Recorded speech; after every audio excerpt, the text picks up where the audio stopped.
Two strands to my work here. With my assemblages, I'm opening up different perspectives to gain an insight into alternative dimensions. I've always been fascinated by outer space, and these paintings are ideally suited to be viewed in a zero-gravity environment. I use a lot of different materials and techniques. Things that I find are melted, sawed up, filed, engraved, and then nailed, screwed or glued onto the pre-painted surface.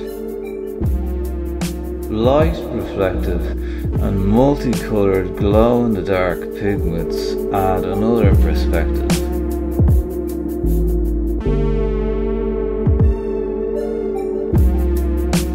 Stencils are another strand.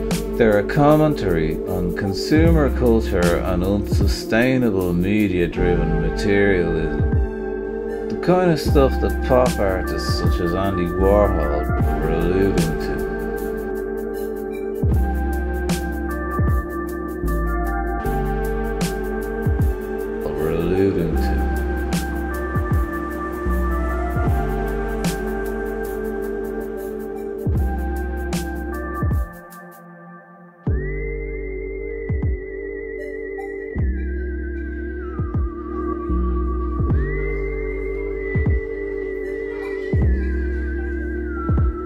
Hi, my name is Sharon O'Callaghan and I'm a visual artist based in Dublin. Among other subjects, I have always been drawn to painting people, and in particular children. There is something so fascinating about childhood, the simplicity and innocence. As adults, we can get so caught up in things in the past and future. Children live totally in the moment. They notice the small things and remind us too. They represent such hope and possibility for the future. My works based on childhood are inspired by observation and trying to capture the essence of a moment using composition, colour and light. The paintings become like a freeze frame or a snapshot of moments in time. I work mainly in oils and acrylics on canvas or wood panel. My style has evolved a lot over time, exploring different subjects and painting techniques, from palette knife to brush. My colour palette has developed too, from very muted soft marks to more defined blockier colours and brush strokes. My paintings generally have a couple of layers to them, a sketched underdrawing as the base, followed by the blocking in of colour and shape to create the overall image. I think my works have a nostalgic feel and represent things we can all relate to, transporting us back to times, reminding us of our own experiences, feelings, connections. I love how art can make us feel, think, engage, and how it's like a language all of its own, when sometimes it can convey things words just can't. My goal for the future is to be able to continue painting and bringing people connections through my work.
is Juliette Cadec and I'm an Irish-French painter based in Dublin.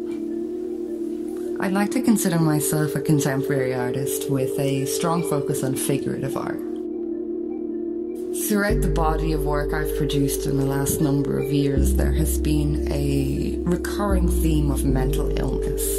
I do this by implementing a satirical approach through dark humour, because humour is often used as a coping mechanism. I feel it can make the work a lot more accessible and far less intimidating. I typically like to portray my subjects in a banal domestic setting. It's immediately recognisable for the viewer and can trigger a sense of familiarity with the subject. The space in which my subject is displayed is of paramount importance to the work. I really like when the sitter looks blasé and disinterested. It really echoes the feelings that I'm trying to portray.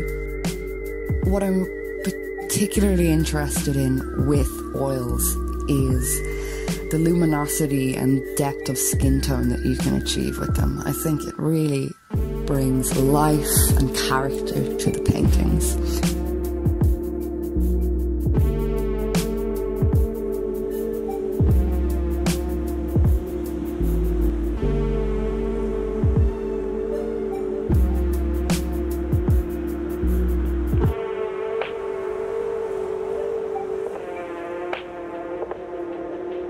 Made in China.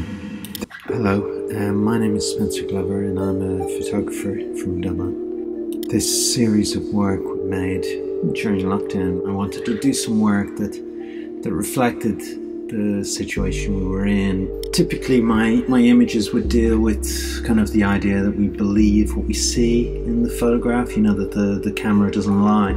So I usually produce rather constructed images, getting people to act out things and so forth, and I couldn't do that. So I started looking at what was around and what I had available to me in the space I had. And one of the things I was reading was our changing relationship with China because of this pandemic, and France and Japan were offering grants to bring their production back away from China. It didn't have to be produced in France or in Japan, but they wanted their goods and their manufactured goods, their health products, etc., to be made in other countries and not be so reliant on China.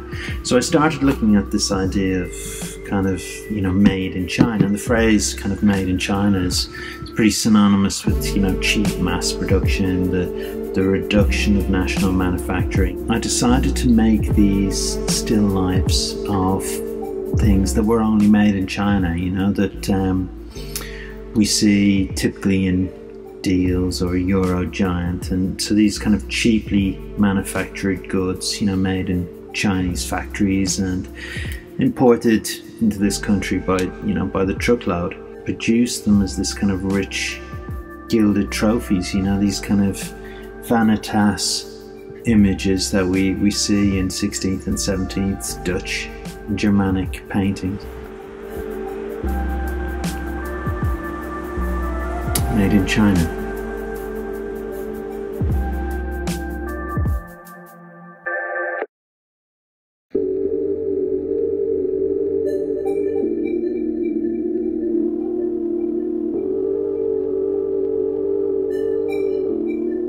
Hi, this is the artist Sherkin Tara from Baltimore, West Cork.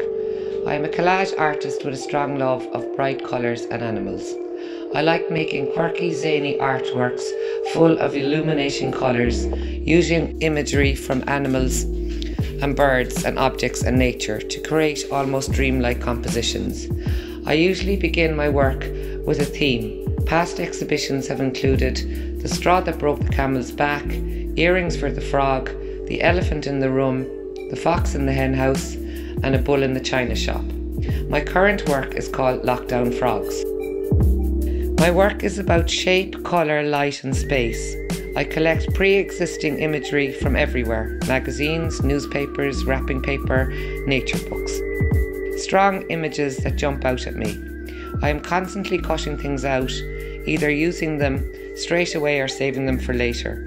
For the lockdown frog exhibition, I began focusing my work around reptiles and time running out for endangered species. I begin my painting the backgrounds in bright illumination colours, usually working on 3 or 4 canvases at a time.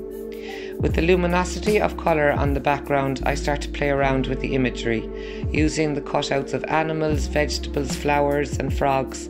I start to create dreamlike, almost alien compositions. It becomes like a puzzle or an exciting board game, moving the imagery around until they jump into the right place. I love having the artistic freedom of introducing a lot of humour in my work, making them wishy and amusing. I want the viewer to feel uplifted and elevated to a happy, positive, light-hearted, almost otherworldly place. Cheers. Cheers.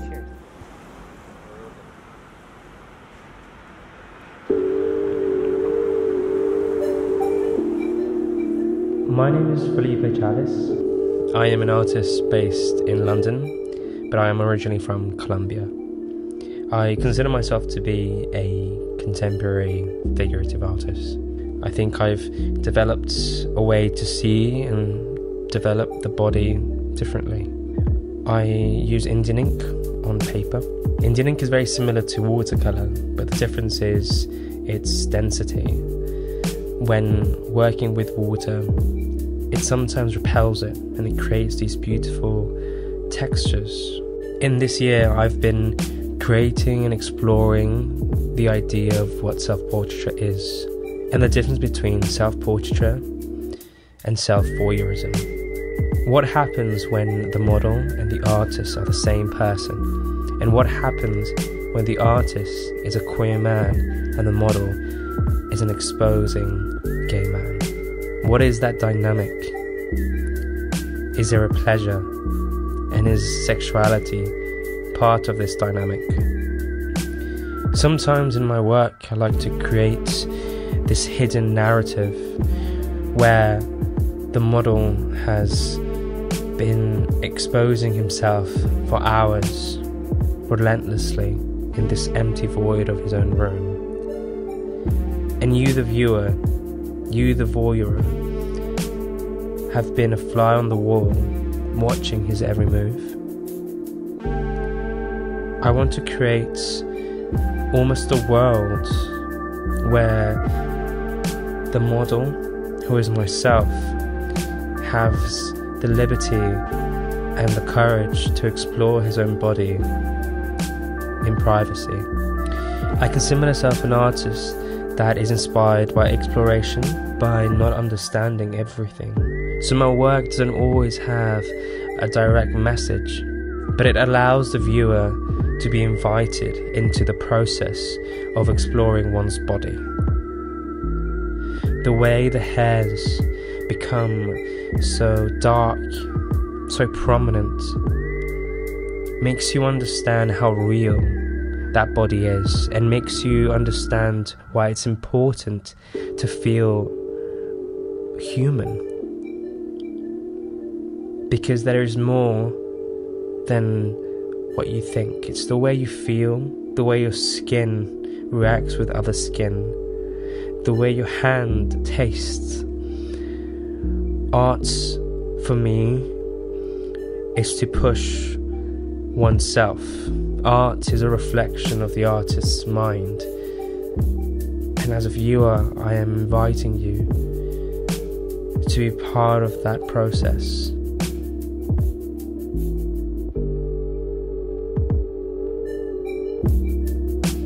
My name is Rachel Keogh. I am a mother and an artist from Dublin.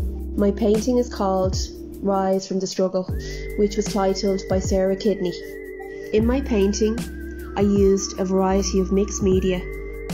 The painting was inspired by a wonderful book that I read when I was a teenager called Sophie's World, written by Justine Garder. It is a mystery novel and a history of major philosophies that impacted thoughts and ideas throughout the ages. In Sophie's World, you see, philosophy is compared to a magic trick involving white rabbits. The famous magic trick, when a rabbit is pulled out of an empty top hat as the audience stare in amazement, awe and wonder. In a way, the rabbit represents the world. Most adults hide deep in the rabbit's fur, making themselves comfortable with daily routines such as work, TV, eating and sleeping, and are completely oblivious to the mystery surrounding them. Philosophers and children, however, stay right on the top of the rabbit's hair and embark on the perilous expedition to the outermost reaches of language and existence. They know that they only know one thing that's of value, and that's that they know nothing at all. And as a result, they use their ignorance as a tool to ask questions about the mysteries of this world. My painting depicts a girl climbing out of a black hole, pulling herself up onto the yellow brick road, a quasi Alice in Wonderland. She's broken, but she's strong, because to answer questions is easy, but to ask certain questions can get you into a lot of trouble. If you look closely, you can see the shadow of the rabbit in the hole. So this painting represents a call to wonder and to ask the right questions, to strip ourselves of what we think we know or of what others have told us to be true. It is a painting of rebellion and a revolt towards conformity, because freedom is only really found in choosing to be a rebel.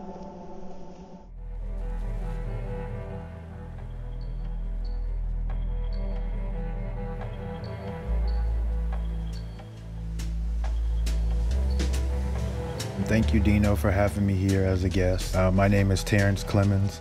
I am one half of the documentary Game Face. Game Face was a documentary that I came out in college with at the age of around 25. I was struggling with my sexuality, not really struggling with the sports world, and a friend came to me at the time. His name was Michael Thomas, and he asked me to participate in the documentary Game Face and be one part of a subject of the matter. I took on the role, and in that movie I came out and went on into life. I was raised by my great-grandmother. Her name was Lurleen Marie Parrott, and she was 67 years old at the time. My mother decided to let my grandmother take care of me because my mother was young at the time. And so I'm at the stage now to where I'm going back and I'm actually reaching out to people that I care about, and I'm reconnecting with the NGBA. It's a big part of my life. It's an organization, the National Gay Basketball Association. It's ran by the director, Mark Chambers.